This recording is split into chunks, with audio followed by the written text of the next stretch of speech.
Every blessing you're not ready for becomes a burden. How many of us wish to be those kind of people with generational wealth? But if God put that money in our bank account today, we would not know what to do with it. What would you gain sitting next to the door and crying, please let me in? No, get yourself up, dust yourself off, go into the world and have your keychain, and every single new action or every single new skill that you're learning, add it onto that keychain. I promise you, once you're passing back by that building, you have minimum 10 keys, and there's one of those keys that are going to open the door. And you know, by the permission of Allah, he's going to tell you, you won't even need to struggle and try all those 10 keys. A dog is a man's best friend, okay? But you know what's a hijabi's best friend? Her black hijab. There's nothing that makes me happier than having a fresh, clean, pressed black hijab. It just makes life worth living. Hello and welcome or welcome back to my channel. My name is Damalia, and on this channel we just talk. So let's get on to today's topic. Every blessing you're not ready for becomes a burden. Think of anything that someone considers a blessing is a burden to someone. You ultimately have to be ready to be able to receive the blessing that God is going to give you, because one of the biggest mistakes is when you're not ready to receive something, it's going to be hard for you to keep it. There are some versions of yourself that are going to be ready or disciplined enough or ready enough to receive that blessing, but you at your current state, you can't look at someone who, you know, spent years of their life fine-tuning their atomic habits, saying no to things that, you know, our carnal instincts and desires want. Put in the work, sacrifice time, and think that you at your current state right now deserve what that person took years to get. This can happen often because me as an aspiring YouTuber sometimes look at, you know, people and I just am fascinated by the algorithm, because there's some people I watch one video of and their first video is a video that takes off immediately. And honestly, no shade, no tea, or no disrespect, it's not a video that is not life-changing like Gooby and Doobie. I don't know if y'all know this neurosurgeon who left the field to just, you know, become a philosopher. That, you know, that is something, no matter what, any angle you come, that is a video everyone needs to listen to.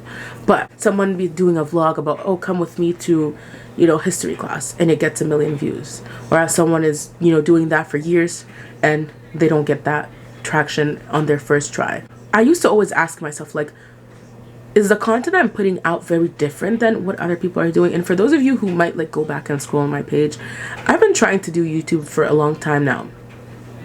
And, you know, I'll post one video, like, in general, I was never really consistent. So, you know, in 2020, I posted my first video and waited 5 months to do the next one. And, you know, last year I did post like maybe 4 or 5 videos and I was a little bit more consistent.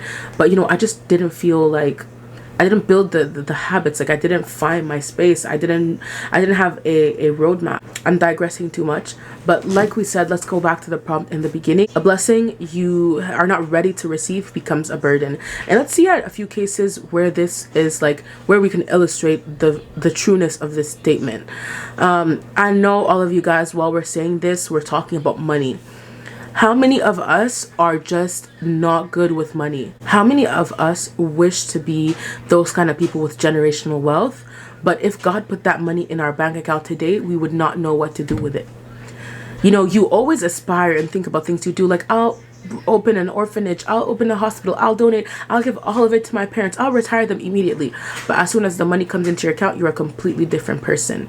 You know, you said you'd retire your parents and you'd give them 100K each, but you have 500K. But when that 500K is in your account, you decide, you know what, maybe buying that 400K house was better than retiring my parents. And besides, you know, I won't retire them, but I'll put them in that 500K house. So, you know, it balances back. What does it require to be a person to get this blessing? Dreams devoid of action are just dreams. They stay there. They don't have anything. There's nothing concrete about them. You can't even, like, it's not like a movie where you can replay it. A dream, when the distance from that dream, if I have a dream 5 months ago, right now I probably won't even remember the dream I had. If I ask you what did you dream about 2 weeks ago, would you, unless it's traumatizing, would you remember? You won't. For instance, discipline. People hate that word, and I honestly still do have a love-hate relationship with that word, because a lot of times there's many deep factors which explain why people cannot do certain things. Like, for instance, weight loss. A lot of people see a lot of plus-size girls and think, oh, they're lazy, they just eat. But, you know, there's many factors. Someone could have an hormonal imbalance. Someone can have an eating disorder. There's so many things that, you know, people will see it just requires discipline. And yeah, to a certain extent it requires discipline. But that being said, if we're going back to the idea of having the money, I can always dream about what I'm going to do with the money. But if I'm not the person that is ready to receive that money is gonna, I won't be able to keep it. You know, you ask God for blessings, but you don't ask him to make you to the person, you don't ask him to mold you into the person who's going to be ready to not only use those gifts that he's going to give you wisely, but multiply it and also gift other people in their life. So, you know, God gave you a blessing, but you were not ready to receive that, and it becomes a burden to you, because right now you're going to be looking at, okay, I don't know how to deal with this. Or you can use it to even do things that were against your ethos. Like, you're a person who does not indulge in, like, you know, alcohol, does not indulge in partying, does not indulge in very grim things that we see the most elite and the rich doing. Need I name no names for us to know the current reality or the current, you know, news about what's happening and what certain celebrities do? Money creates this kind of thing where what is there else? What other high can I chase?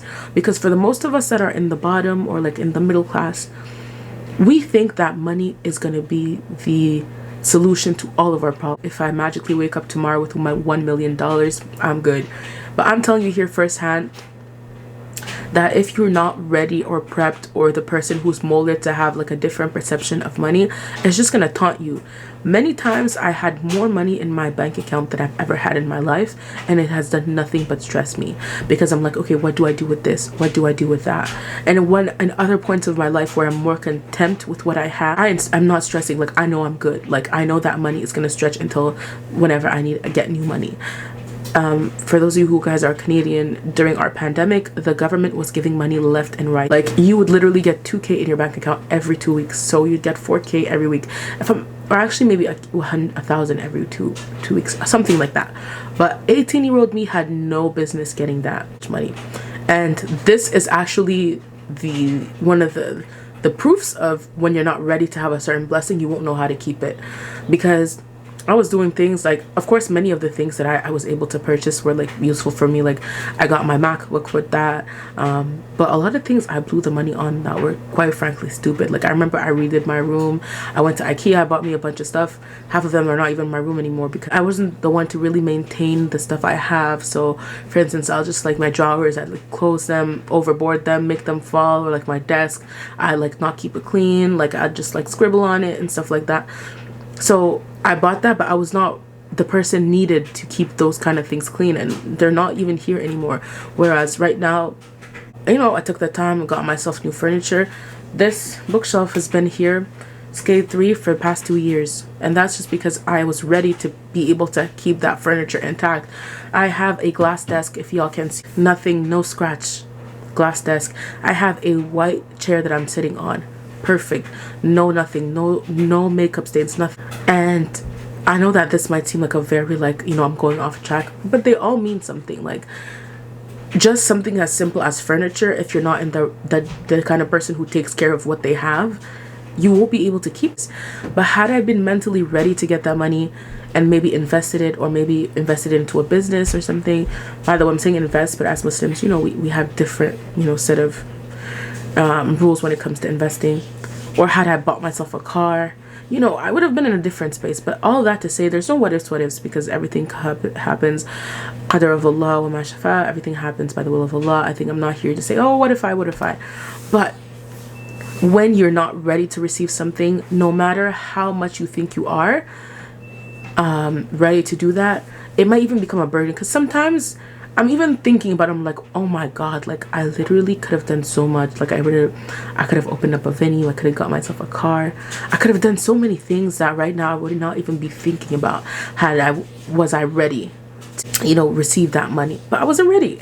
The people who God has written for them to blow up on YouTube immediately, it's because they were ready. It's because right now they have perfected a schedule where they know that rain or shine, they're gonna post. They're not gonna like post one day and not come one day, post one day. And you know, there's outliers who don't really have to follow these rules. Like, you know, the Wizard Liz, like, she posts today, she posts 1 month, she's still gonna get traction, you know. But That being said, she was ready. She did the development. God put her through so many trials in life so that now she'd be ready to, be able to share her words with the world. And when she was ready to receive that, he opened the floodgates. What's being withheld now, like what you're essentially wishing for and it's being withheld now, it's not for no reason. It's because you probably have work to do to be able to be the person to keep and fructify that gift you had. So don't feel sad when you feel like, oh, I've been praying for this thing but I haven't had it. What if, I'm praying for this position, okay? What if I get it but I'm not ready, I'm not able to keep it? Like, I want to be a CEO, I get a company, I don't have the discipline, I don't have the work ethic, I don't have the connections necessary to sustain that job. And what if I lose it? I might even be much more depressive or much more in a negative state than me yearning to have it. There's no worse feeling than regret and regretting something that you could have done but you didn't do. So see this as more of like, my past video when I was saying loss is divine redirection. See it kind of like as the same thing. When God doesn't give you something, or when you're not gifted with something yet, don't see it as something where, I'm never gonna get it. You're gonna get it. It's not a question of if I'll get it. It's a question of when God deems that I'll be able to keep it and bless other people with it. So anyone listening to this who's starting their TikTok, starting their YouTube, starting anything, getting into school, it's not that you're not able to. It's just that you have to go through this like boot camp, going through that series where you're going to be posting a bunch of videos and you're going to get 0 views, or like posting a bunch of shorts and get like no traction. But what are that phase you're in boot camp, it's not more so how many views I can get. It's actually me not knowing that I'm fine-tuning and chiseling my skills so that once the people start stumbling on me, once I'm going to start getting more traction, I'm saying me, but I'm saying like I'm talking about we, then I'll be able to keep it. I'll be able to maintain it. I'll be able to fructify. I'll know how to deal with the floodgate of people, I'm not saying that I wouldn't be able to deal with it now. But what I'm saying is that there is a reason for when something is being withheld. So try to do some inner work to understand, why is this being withheld from me now? Like, a lot of people are yearning to get married. Like, when I tell you, especially as Muslim women, it's one of the conversations that have to be held, like, almost every time you meet up with your friends. Like, not all the time, but it's like, oh, I want my husband. And it's due to many reasons. We don't date, so the relationship we're looking more so, the relationships we get, or in general how it should work, is the relationships we would be into are just going to be marriage. So of course we're going to talk about the unknown. Of course we're going to talk about what I want in a husband, what I don't want in a husband. But people are, so sad, and they're so questioning themselves, like, why don't I have someone yet? Are you ready for it? Are you truly ready to love someone unequivocally? Are you truly ready to love someone even though you don't love yourself now? I say this to myself all the time. Like, it would be cute. Like, I'd definitely love a wedding, though. I wouldn't say no. But now that I know myself and I know what stage in life I'm at, like, what I want to aspire for myself before even meeting someone. Now that I know myself and I know, okay, is this something that would be good for me at this moment? Like, as I'm in, at this moment. And, it's fun. You see people doing it, but it's maybe not just your time. And same thing as the money. You might be able to land yourself a husband, but do you have the skills, the necessary skill set, communication skills, eloquence?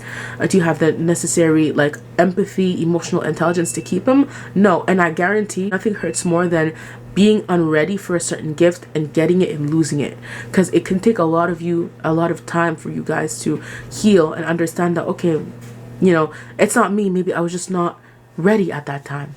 Or like, why is your business not blowing up yet? Okay, because maybe you wouldn't have been apt enough to be able to make sound financial decisions. Or maybe God is holding you from that because he knows that if he gives it to you now, the next year you'll be facing bankruptcy.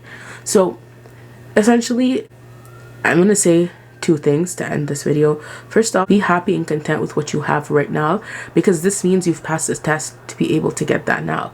Or God has deemed you, ready to receive this test. Like, getting a big girl job, getting a corporate job, you were ready to maintain that job. That's why you've been offered this position. Or getting into a top school, or getting into your program that you wanted. You were ready to get into that program, and you had the necessary skill set and the wherewithal to succeed. That's why this door was open for you. So when the door is closed for you right now, don't mope sitting next to the door, moping at, oh, like, I really want this door to open. Go back, go outside of the building, try to gather yourself a bunch of tools, like a bunch of keys, and every skill you're gaining is a key that might potentially open that door. You know, what would you gain sitting next to the door and crying, please let me in?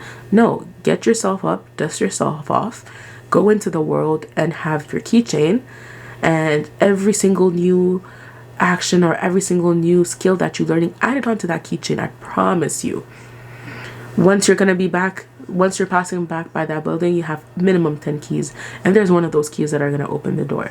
And you know, by the permission of Allah, He's going to tell you, you won't even need to struggle and try all those 10 keys. God is going to prepare you for you to even know that sometimes you might even go in and you won't even have to use the key. Someone is going to be opening the door for you to go in. That is all I had to say for today. Be mindful, stay blessed, stay safe. All the best. The Malia.